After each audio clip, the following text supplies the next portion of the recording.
Hello, welcome again to my YouTube channel. This is CryptoChum Trader. And for today's video, week 33 na tayo ngayon sa BTC analysis natin. So wala tayong analysis last week kasi sobrang busy and pinaprioritize ko yung personal trades ko kaysa dito sa recording. Okay? Kasi kailangan ko silang i-survive. So ngayon, dahil okay na lahat, mag-a-analysis na tayo. Pero before that, recap muna tayo ng week 31 natin sa BTC. So ito yung Bitcoin analysis natin week 31 and yung sa dominance, shinare ko na doon. Pati yung sa BTC. Okay? Bullish yung bias natin sa BTC. Previous low until 107k will be my invalidation. So makikita nyo yan later sa chart na yung invalidation na yan is may expiration date. Hanggang dun lang yan sa certain level. So temporary bearish tayo, yan yung pabagsak na konti. Binigyan ko kayo ng buying zone dyan. And later papakita ko sa inyo yung mga nakasabay dyan. Pero bullish tayo sa higher time frame hanggang dun sa number 3. So, follow the numbering, invalidation of higher time frame bullish bias as is.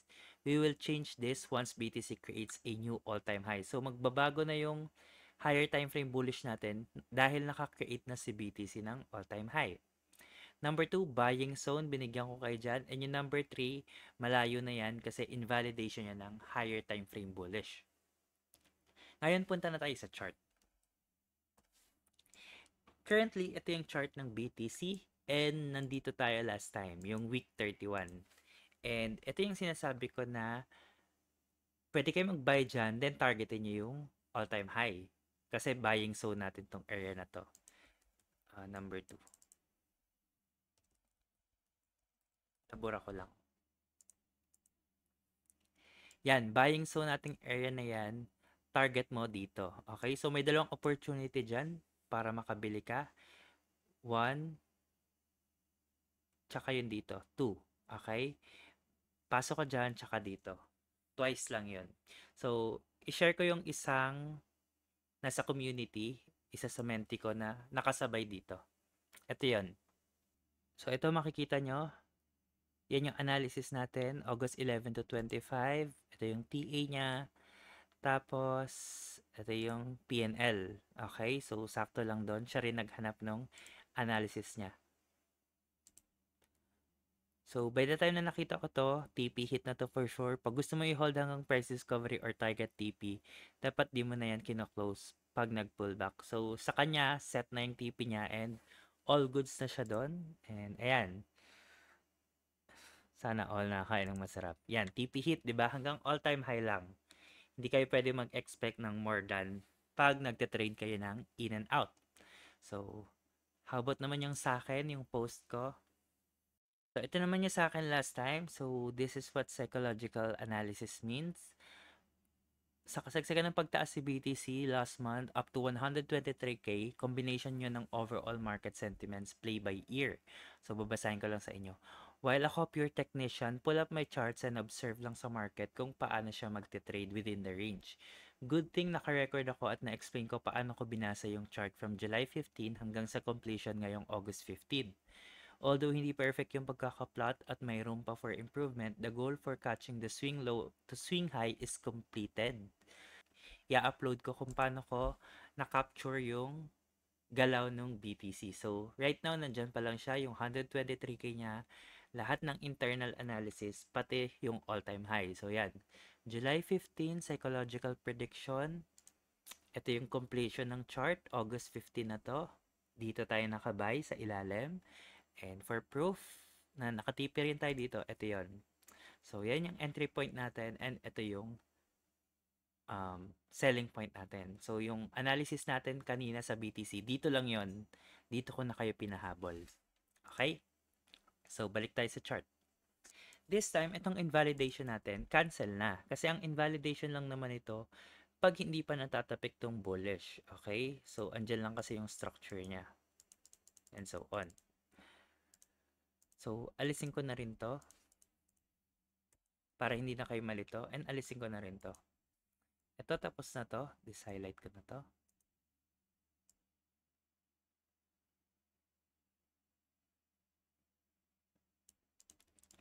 And itong last high na sweep na. So pansin nyo, pag nagsisweep si market ng all-time high, ang laki ng reaction, which is very common kasi all-time high yan. Katulad nung nangyari dito. Yan, pag nasisweep ni market yan, nagkikreate siya ng reaction. Then internal ulit. So sweep ETH, ito na yung panibago nating all-time high.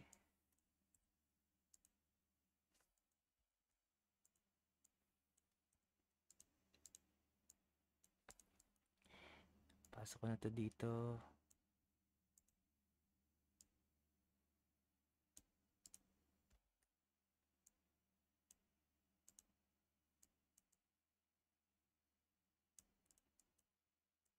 So babasahin ko to sa inyo. Yung number 2 buying zone natin, tapos na yan, nangyari na dito sa area na to. And this time, itong momentum breakout, mali ako ng analysis dito. Okay?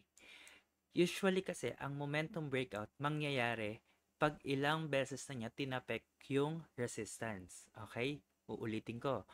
Mangyayari yung momentum breakout pag ilang beses na niya tinapek yung area na yan. Parang ganito. Let's say naglagay lang ako dito ng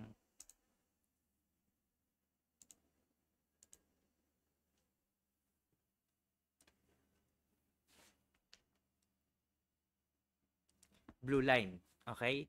Mapapansin mo na ilang beses na siya tinapek ng market dito. Ito na lang. 1, 2, 3, tapos breakout. Then retest, tapos up. Okay? So, dito, nagkamali ako kasi hindi pa niya gagawin yung momentum breakout. And good thing dahil nakatipi na tayo dito. Ngayon, nag-react siya. Downtrend market. Common lang na mag-react to si BTC ng downtrend kasi major naman yung kinapture niya sa taas. Okay? And andito yung entry natin, tapos nakatipi na tayo doon. So, valid pa rin naman yung area.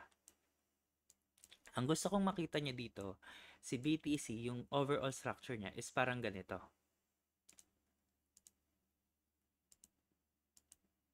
Okay? Possible pa niya kunin yung dito sa ilalim. Itong invalidation ng higher time frame bullish bias, tapos na to kasi nag all-time high na si BTC. So, cancel. And ang gagawin natin dito is makapture natin yung possible down ni BTC and kung hanggang saan lang siya. Within 4 hours muna tayo para hindi kayo mabigla.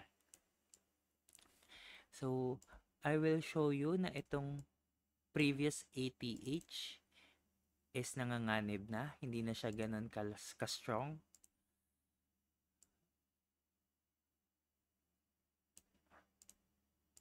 Okay. Natap na siya dito, then natap siya dito, then vinolate na siya ng market. Vinolate na siya ng market dito. Okay, so katulad ng sinabi ko sa inyo kanina, the more na tinatap yung resistance, the more siyang gusto lumabas. And ito, consider this as support. Whether itong green area or itong gray na line, ilang beses na siya tinapik na market? 1, 2, tapos 3, then down na. Okay. Ngayon, makakita kayo dito sa area na to, sa blue line, which is, ba't ko ba nilagay yan? Alisin ko yung blue line. Wala akong reference dito. Makikita niyo dito sa area na to, sa green, na first touch pa lang ni market yung mga areang mangyayari dito. Let's say for example, pumunta si market dito. Magiging first touch na yan and makikita mo yung reaction ng price. Let's say for example, pag nag-tap siya dyan, makikita mo yung bullish reaction ng price. For first touch lang. The more na balikan niya ni market, kasi supposed to be low na yan, the more siya balikan ni market, babasagin niya ulit yon. So, ganun niya i-observe. So, punta tayo dito.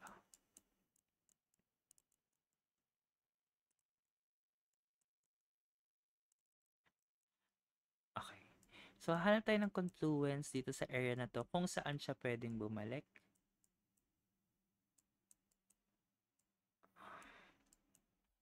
Punta lang ako sa 1 day at check.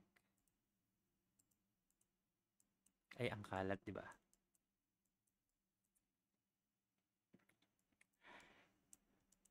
First to, um, first natin to. Second,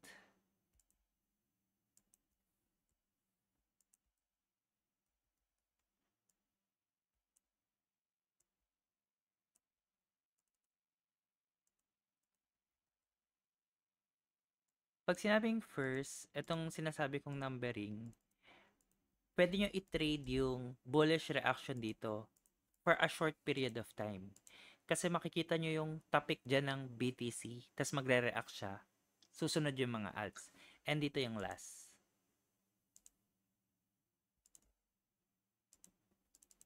For a higher time frame bullish, ayoko na makita si BTC bumaba dito sa low na to.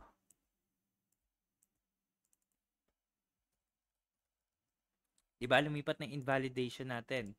Kasi last time, nung naglagay tayo ng invalidation, si BTC nandito lang sa range na to.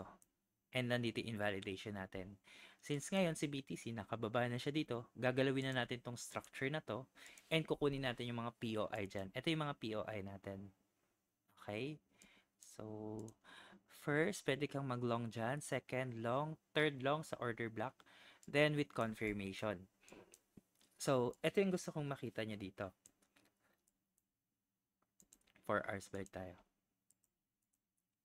Yung nakikita nyong reaction ni BTC, itong mga bullish na to, sa tuwing tumatapik siya sa line, is a reaction lang ng pullback or ng bearish market. Parang ganito, hindi kasi siya, kung bearish siya, hindi siya dire-diretsyong bababa. Lagi siyang mag-create ng spike or pullback para makakontinue siya sa pagbaba. Baba ulit siya, then spike ulit.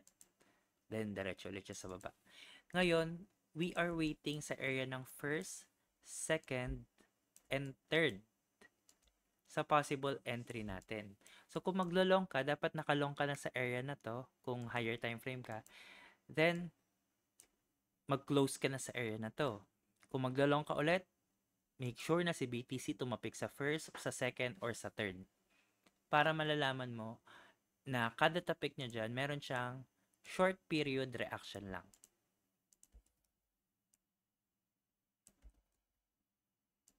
Parang notes lang eh. Parang nota eh, no? Okay? Yang sign na yan is sa tuwing tumatapik siya sa mga previous line na yan, nagkikreate siya ng bullish reaction. So, hindi tayo magkakaroon dito ng malaking massive red candle dahil konti-konti niyang binababa ni price. Pwede siyang tumapik dito, single, tapos mag-react ulit pataas for bullish reaction. So, yun yung plan. So, coach, anong bias ko dito? Ang bias ko dito, bearish tayo kay BTC. Okay? Pero itong careful sa sasabihin ko ha. Pag bearish tayo kay BTC, hindi ibig sabihin bearish tayo sa alts. Kasi hindi na mover si BTC ng alts. Okay? Mapapansin mo kahit mag-dump to si BTC, yung mga alts nag-hold. And meron akong position kahit nagda-dump to si BTC, nakaka 2,000% ako sa ibang altcoins. Okay? Sinasabi ko lang na pag tumapik dito si BTC, isa ring opportunity yon na para maka-long position ka.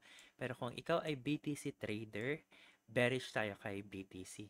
Kahit hanggang mga 1, 2, and 3 lang. First to third. Okay? So, dyan ka maghahanap ng POI. So, next. Punta naman tayo kay number 1 ko lang muna.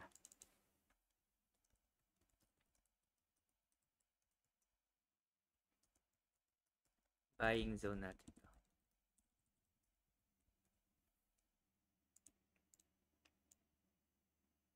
Yan. Buo yan. First and second, third, buying zone nyo yan. Pwede kayo mag-limit dyan. Second limit, third limit. And trade only reaction. Pag sinabi kong trade only reaction, parang ito lang.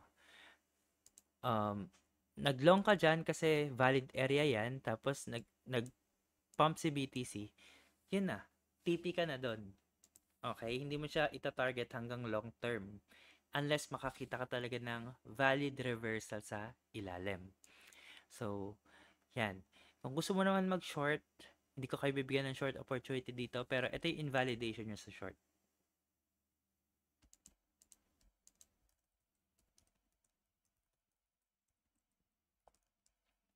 Kung short trader ka. So, within this area, hahanap ka ng short position mo dyan sa taas. Then, tatargetin mo tong ilalim, yung first, second, and third, kung short position trader ka. Okay? Kasi ito, nag-short ako dito, hindi lang din naman ako natapek dyan sa area na yan. Hindi kami natapek. So, yan. Clear ah? First and long position. Number 2, kung short position ka dito sa area na to.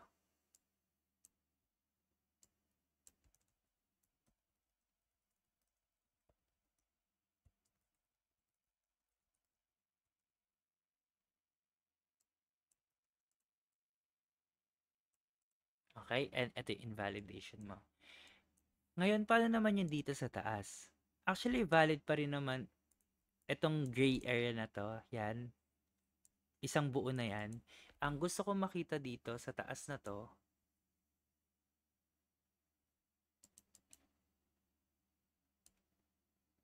is maglaro dyan yung price. Mabilis, possible na mabilis dyan babalik si price, tapos maglaro na lang siya dyan sa area na yan. Mabilis siyang babalik dyan, tapos konting ganyan lang hanggang doon na mangyayari yung momentum breakout. So, ang gusto ko muna makita dyan is price will trade above 120k.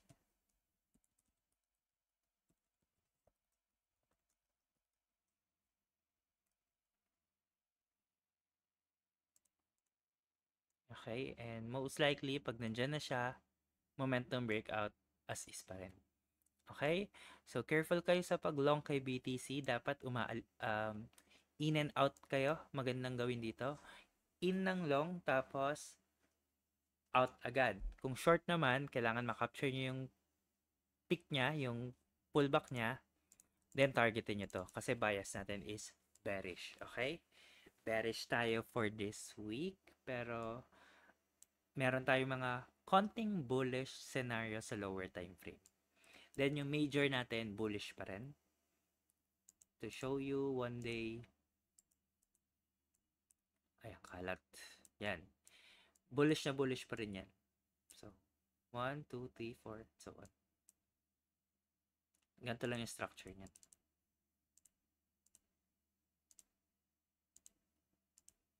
One, two, three. Okay? Bullish pa rin. Unless bumaba siya dito sa low. Ito kasi talaga yung pinaka-low eh. Okay, kaya ayoko makita si BTC na bumaba na dito sa low kasi medyo masakit yan. Punta naman tayo sa BTC dominance. This is dominance, and kung mapapansin nyo, kahit nagbe-bearish si BTC, may mga nagpa-pump na alts kasi hindi na si BTC yung mover. Kahit konting bearish lang si BTC, nagiging stable pa rin yung alts or bullish. Lumalakas lang yung bullish ng alts pag bullish din si BTC. Gets? So, kung mapapansin nyo na may mga red dumps ngayon, yung candles or alts, dahil syempre nagre-retrace si BTC dominance.